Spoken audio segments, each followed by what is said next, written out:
और एक गार जो गारे सौर के नाम से मशहूर है, जो बिल्कुल गार की के टॉप पर है, चोटी पर, वहां पहुंचे। अल्लाह की शान देखो, गैबी तौर पे कितनी मदद हुई कि जब गार में गए, दूर से बड़ी, it was very full of horror, मतलब हॉरेबल दिख रही थी, डरावनी दिख रही थी, बास भी आ रही थी, अंदर पता नहीं क्या क्या है उसका एहसास भी हो रहा था। बरस कोई नहीं गया था, ये ख्याल भी आ रहा था। आज का अगर मुरीद होता तो अपने पीर से कहता, हजरत पहले आप। आज का मुरीद तो यही कहता ना, हजरत पहले आप, ताकि कुछ गड़बड़ सड़बड़ है तो आप झेलो, बाद में मैं जाऊं।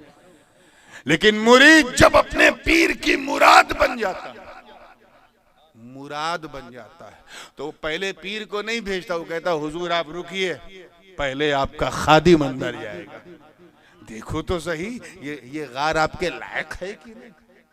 सिद्दीक़ अकबर अंदर पहुंचे, उलमा किराम की तवज्जो चाहूंगा, तो अंदर गंदगी भरी हुई थी, बिल्कुल भरी हुई थी।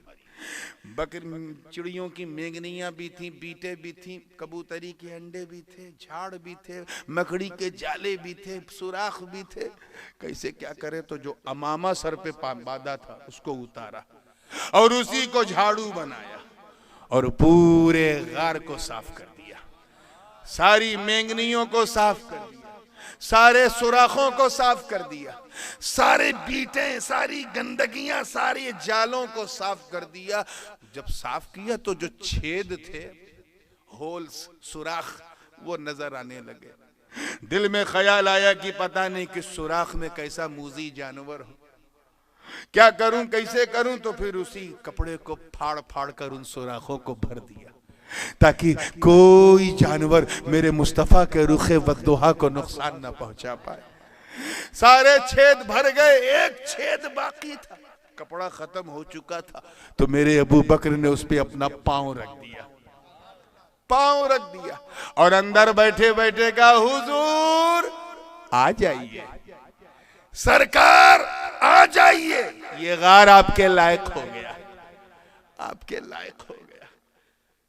अच्छा एक बात बताओ, मैं आप सबसे पूछ रहा हूं, ईमानदारी से बताना, कितने लोग ऐसे हैं पूरे मजमे में जो ये चाहते हैं कि उनके दिल के अंदर हुजूर आ जाए?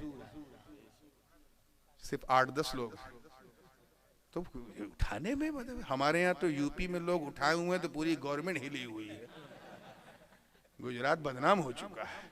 सब चाहते हैं कि हुजूर हमारे दिल में आ जाए, बोलो, मुंह से बोलो, दिल में आ जाए, चाहते हो ना? आप लोग भी उलमा किराम यही चाहते हैं कि हुजूर सल्लल्लाहु अलैहि वसल्लम हमारे खाने दिल में आ जाए, चाहते हो ना? तो फिर पहले हुजूर को नहीं, उनके यारे गार अबू बकर को बुलाओ। अरे बुलाओ तो सही, जब वो तेरे दिल के अंदर जाएंगे तो बदअकीदगी की जितनी मेंगनियां हैं उसे साफ करेंगे, तफजीलियत के जितने जाले हैं उसे क्लियर करेंगे, बेहयाई और गुस्ताखे सहाबा के जितने सुराख हैं उसे बंद करेंगे। अरे जब तेरा सीना पाक हो जाएगा तो तुझे नहीं बुलाना पड़ेगा, अंदर से अबू बकर कहेंगे, आका आ जाइए, उम्मती का सीना पाक हो गया।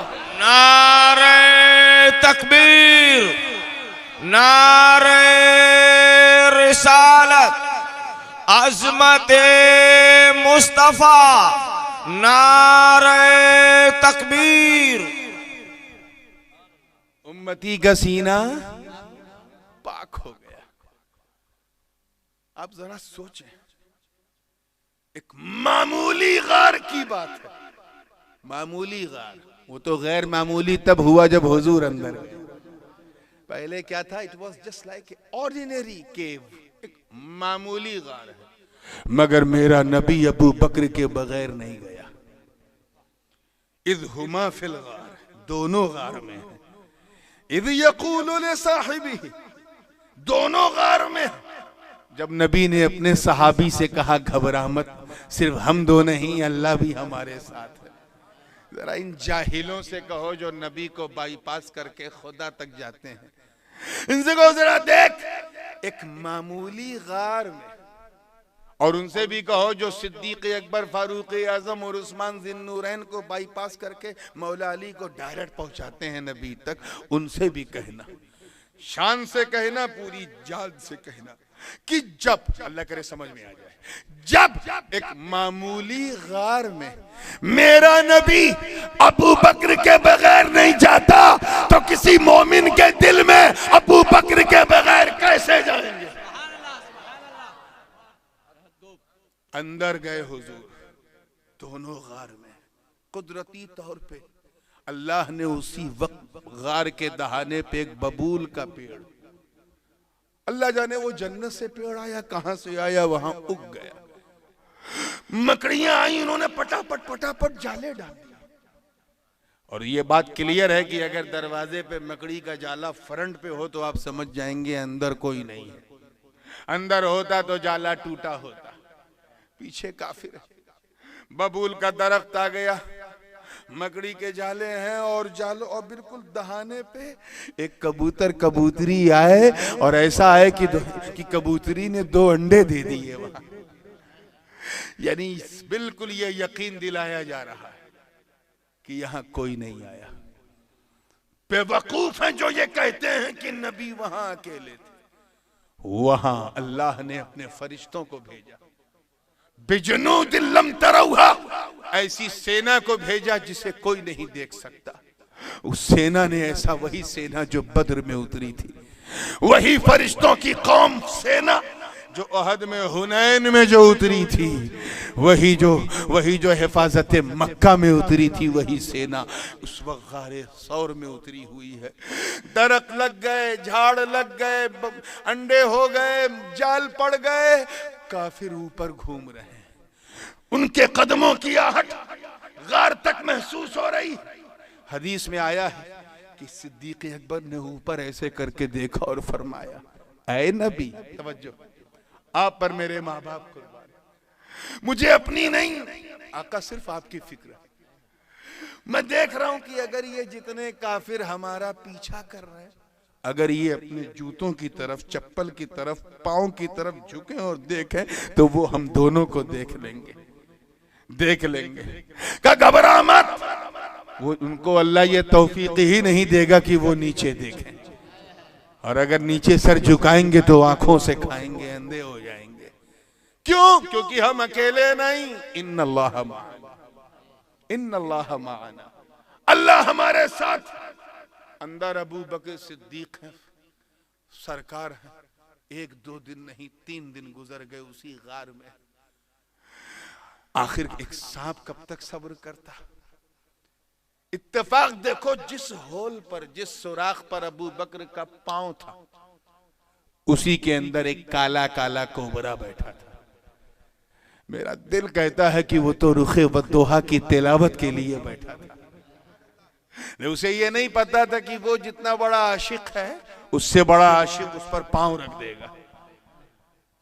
उससे बड़े आशिक से पाला बड़ा बंद कर दिया सिद्दीक ने। सांप बेचैन है, एक दिन गुजर गया, दूसरा दिन, उसे मालूम है कि यहीं तो दीदार करना है, और ये अबू बकर ने अपना पांव लगाया तो सूंघने की कोशिश की तो इश्क की बू आई। जब इश्क की बू आई तो सांप ने काटा नहीं, सिर्फ गुदगुदाना शुरू किया ताकि आशिक छोड़ दे। लेकिन वो आशिक, ऐसा आशिक की इश्क उस पे नाज करे। सिद्दीक समझ गए अंदर गड़बड़ है। हम और आप होते फौरन पांव हटा लेते। अबू बकर सिद्दीक ने अपना पांव और टाइट किया, और टाइट किया। उसके बाद जब सांप को लग गया कि अब ये गुदगुदाने से नहीं छोड़ेगा, तो अपनी टीथ, दांत गाड़ने लगा। अब तो लग जाए कि मैं कौन हूं। अबू बकर सिद्दीक को बिल्कुल अंदाजा हो गया कि ये सांप है। हम और आप होते तो बदहवास होके बेहोश हो जाते। मेरे आका सिद्दीक ने और टाइट पांव कर लिया कि अब तो तू अपना जोर आजमा, मैं अपना जोर आजमा। देखो तू बड़ा आशिक है या मैं बड़ा आशिक हूं। दिल में ख्याल आया कि अगर मैं पांव हटाऊंगा तो ये सांप है अपनी आदत से मजबूर, कहीं मेरे मुस्तफा को नुकसान न पहुंचा दे। वो सांप था, मायूस हो गया, समझ गया कि अब जब तक मैं अपनी हरकत पे नहीं आऊंगा ये आशिक अपना पांव नहीं हटाएगा। सिद्दीक अकबर पांव लगाए हुए, सांप ने काट लिया, डंक मार दिया, डस लिया, काट लिया, एक आउच जैसी आवाज निकली, चेहरे पे पसीना अबू बकर के आया। सरकार ने फरमाया मालक या अबा बकर क्या हुआ? का हुजूर लगता है कोई कीड़ा है जो बार बार मार काट रहा है। सरकार मैं इसलिए पांव नहीं हटा रहा हूं कि मुझे आपकी फिक्र खाए जा रही। आका ने फरमाया अरे तू कैसी बात करता है, पैर हटा ले, ये दीदार करने के लिए बरसहा बरस से यहां मेरा इंतजार कर रहा है, तू पांव हटा ले, ये दर्शन करके चला जाएगा। और यही हुआ, सिद्दीक ने पांव हटाया, सांप ने गर्दन घुमाया, दीदार करके चला गया। लेकिन सिद्दीक अकबर के बदन में जहर फैलना शुरू हो रहा था।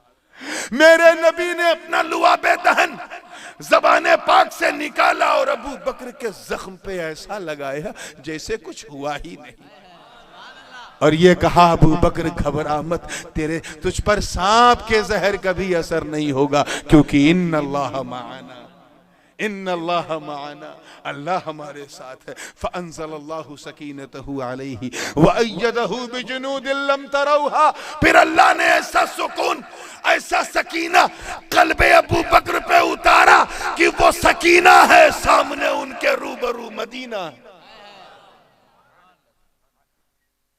लेकिन अक्ल तो अय्यार है। अक्ल ने इश्क से पूछा, ऐ अबू बकर इतना बड़ा जोखिम आपने लिया, सांप था, काट लेता तो आपकी जान जा सकती थी, इतना बड़ा जोखिम, ये भी कोई इश्क है?